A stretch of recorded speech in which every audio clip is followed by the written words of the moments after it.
Hey guys, it's Reddick and I'm here with the SAAB and it's winter time, so I have done an oil change, which I didn't show because it's an oil change, and I have this stuff ready to go in. It's been sitting for almost 2 years. I put a new battery and I put the stuff that goes in the gas tank when it sits for a while, the heat, whatever, it's like a water remover. So I got snow tires all around.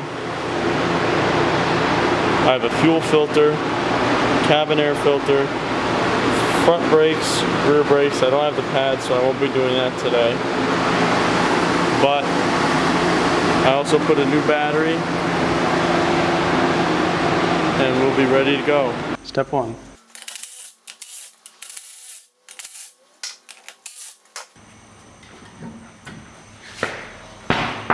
These have been sitting for a while. There's not much pad left. See, the rotor is, there's a certain point where too much rust can't just be driven off from sitting, but they were vibrating the steering wheel. When I'd hit the brakes, the steering wheel would shake. So I knew that these were getting warped, or there was getting some rust the last time I drove it. You see, this is the pad in here. And then this part is the backing plate.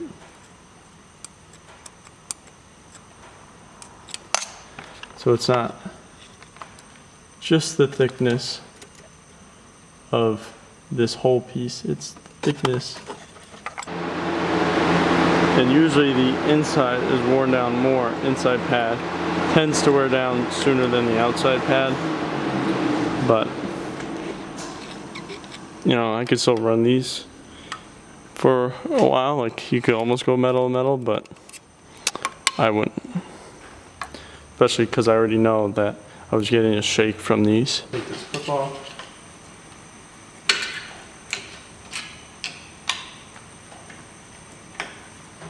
It might fling out. Sometimes they shoot out like that. Remove the dust caps.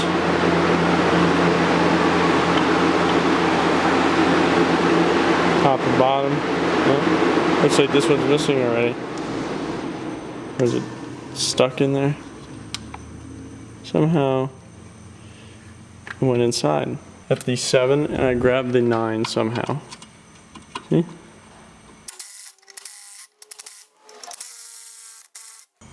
Nope. I'm gonna have to, even though I spun it a bunch, it kind of like gets stuck sometimes. So on my car, it's two 10mm Allens that hold it in. I had to hammer the backside of the socket in because it's a little rusty and dirty.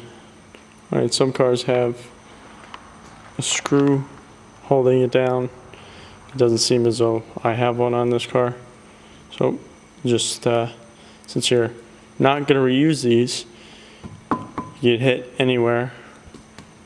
Try not to hit the dust like shield. Just hammer away. Try not to hit where your wheel mounts to here on the hub. If you're lucky, these come off pretty easy. If you're not, you'll be hammering it like hell. One tip, put one lug nut in a little bit, so if it does fly off, it doesn't like fly off and hit your toe or something bad. Safety glasses.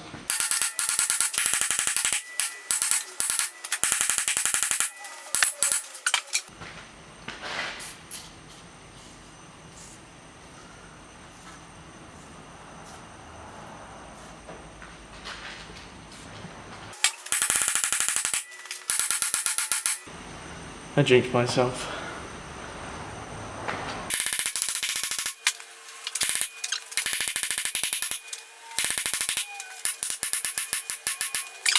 Alright, it came off after spraying penetrant in the holes and beating on it really hard. I found that the air hammer going around and around, it started coming off. If you don't have an air hammer, I tried a low heat for a second, but I didn't want to ruin the wheel bearing. I know if you have a lot, like a super hot, like a oxygen acetylene torch, you could potentially ruin the wheel bearing. It gets too hot. So I just kept spraying penetrant and trying to hit it and get it to like break up the rust. So this floor was pretty much clean.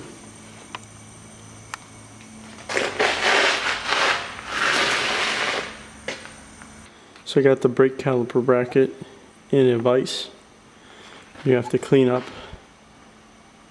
everywhere that the pad will touch. You know, it's gonna sit. It's gonna sit in there, and it has to slide once you lubricate it. So you want it free as can be. You don't want all the rust in there to, you want to free it up so it's not stuck. So what's the point of putting new pads if you just jam them in there and they don't move? One way to clean it is, which I usually do, is a aggressive file. And you get all the sides. Or you could use a little die grinder. I have an electric one. Sometimes it's too big to get in like spaces like this to like clean up in here.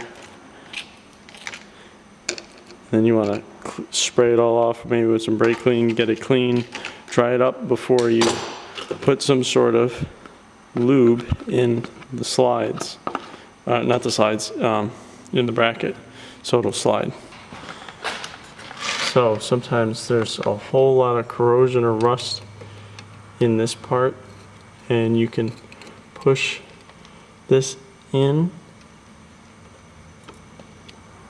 push it in and pull this side away, and you could usually get these out. You could buy new ones or clean inside of here with like a brush, and you have to clean the inside of the caliper itself. Here it is. You see the rust around the outside and the rust inside the hole. So I'm going to clean that out with the brush. It's actually like this from Harbor Freight. I also use that to clean the inside of these. Sometimes you need a file to get the serious rust out of there, or you need a new one of these. So I clean this up, and I use the file in here and the brush. I would just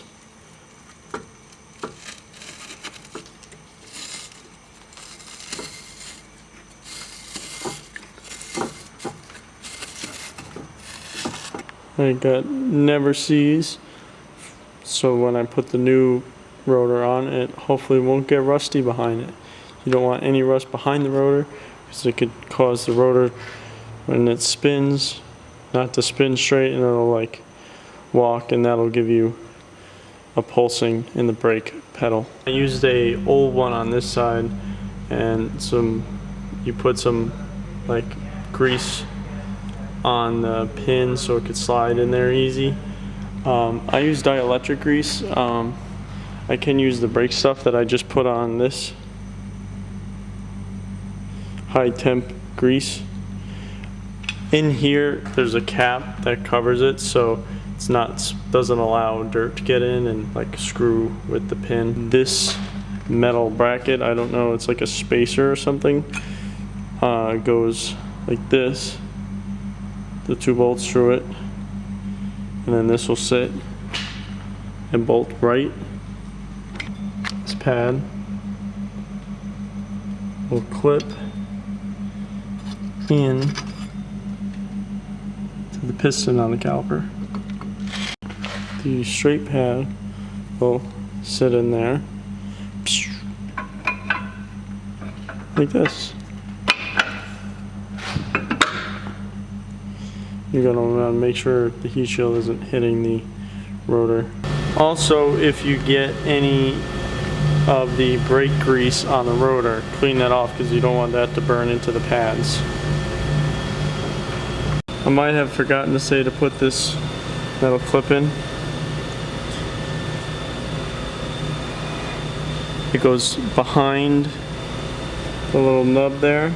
See, goes up, behind it, and then back around and loops back to in here. Just give them a little tap. Sometimes these break off in the caliper, which is a pain. If they look rusty, try and hit them with a hammer. Maybe a little heat here. I like heat. Heat usually helps out in a lot of ways, but you have to be careful. Penetrant and hit it and try and like wiggle it. It's gonna be tough if these are really rusty. Otherwise you might have to drill it out or use the new caliper, but usually they're not terrible. Then you put the wheel on. Spin it, make sure nothing feels like it's binding, and make sure the heat shield isn't touching.